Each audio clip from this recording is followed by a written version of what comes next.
Welcome to benign ovarian masses. How do we know that this video is about benign masses? Well, just look at the background. It's very benign. Nothing exciting is happening here at all. We've got a left-hand side and a right-hand side. The left hand matches the silver nails, which is stuff that arises from tissue other than those three things that we've already spoken about. This side is blue for epithelial, but stromal and germ cell tumors will be considered on the right-hand side. So the stuff that arises from those three areas of the ovary is here. Stuff that arises from other issues is on the left-hand side. Now, importantly, when it comes to ovarian masses, it's the other stuff here that is far more common than the stuff that arises from that ovarian tissue. I don't even have a stromal one here because there isn't really one that's benign that's of relevance. So let's just go through and see what they are. We've done tons of work on endometriosis. And probably the most common symptomatic cyst that you're going to see is going to be an endometrioma, which doesn't even come from the ovary itself.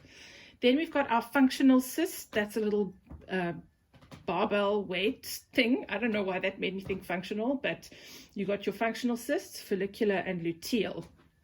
Then if we go to the ones that arise from those weird ovarian tissues, we've got our cyst adenomas, and we've got our Teri Teratomas. Okay, we are going to discuss in detail what each of these entails, but I first want us to attribute some symptoms. So this video is primarily about symptoms. Here's a whole bunch of symptoms, and we need to match them to their ovarian masses. So the most common one is going to be your endometrioma, which is going to cause severe and significant pain, the dysmenorrhea, the dyspareunia, huge impact on quality of life. All the rest of them are highly likely to be completely asymptomatic. Okay? But obviously, no one's going to present to you with an asymptomatic issue. Okay, look, that might not be true. Sometimes a person's had a scan for another reason and an ovarian mass is detected, and then everyone gets hysterical, and then gynae needs to get involved. Like maybe if there's a pregnancy scan or whatever and they see something on the ovary. So they might be referred with an incidental finding. But if they're coming to you because of a problem with the cyst, it's not going to be obviously for asymptomatic reasons. So then what are we looking at? Well, any little mass on the ovary might cause some discomfort. I'm missing one more discomfort one. Okay, so Teri Teratoma will also cause, potentially sometimes cause discomfort. In fact, we'll leave that there. Because while a cyst adenoma can be asymptomatic, it can cause a huge pelvic abdominal mass. You've seen that in Dr. Anor's teaching. So it can start off by causing just discomfort, and then the abdominal distension can occur after that. Okay, so I just want to describe to you what's happening in each of these cysts before we think about how they might present in terms of examination. That's Maz in the background drinking water. She only drinks water out of a glass, people. Okay, so your chocolate cyst, sorry, bar one, you got targeted. We know, I'm not going to go into details about endometriosis, but that's going to be the most common one, the most painful, the one that needs an intervention, okay, out of all the possible cysts that you might see in future. Then here we've got a follicular cyst. That's a little follicle who's just standing there waiting to rupture into the tube and go and ovulate. And then for whatever reason, the little egg doesn't ovulate. And then look, now the little egg is doing cartwheels because there's more fluid in the thing, and then now we're just, for some reason, I still haven't ovulated, and for some reason this fluid is just collecting and collecting, and now she's on a surfboard in the ocean. Okay, so this is going to be a thin-walled fluid-filled cyst, which is usually going to resolve by itself or it can resolve on the pill.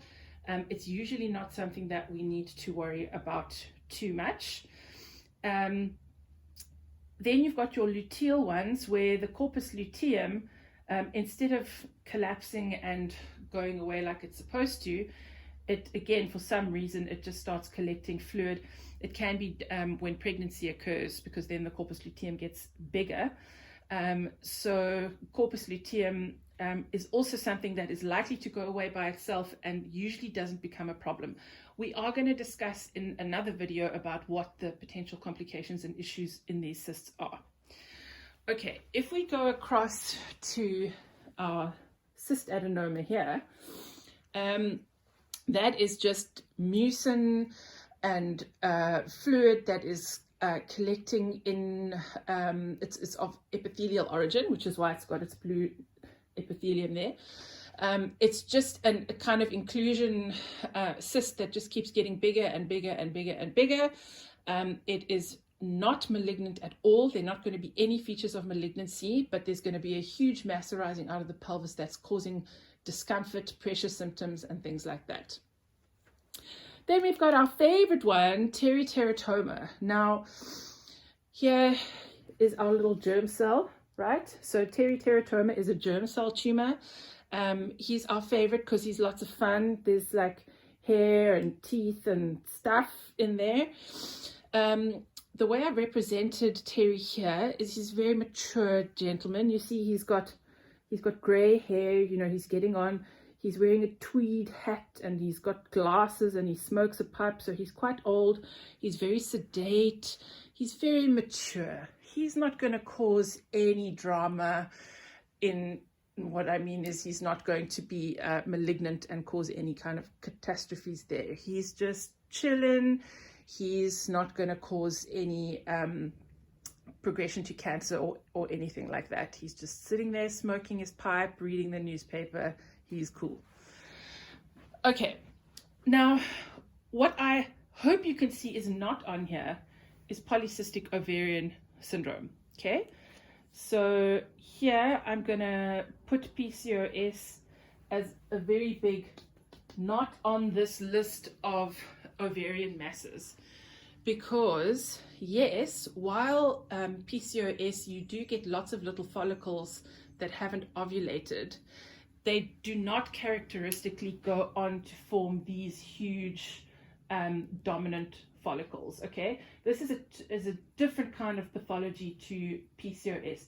So PCOS is never going to be something that's going to give you one big dominant follicle. You're going to have a lot of little follicles lined up that are waiting to ovulate but haven't been primed. Okay, so they're two different pathologies, and therefore PCOS also does not predispose you to torsion, okay, because you don't have one big thing that's making the whole thing lopsided. Okay, so PCOS is not a part of an ovarian mass discussion. All right, next we're going to move on to what you might expect to find on examination for each of these pathologies before we talk about what concerns us or when to worry.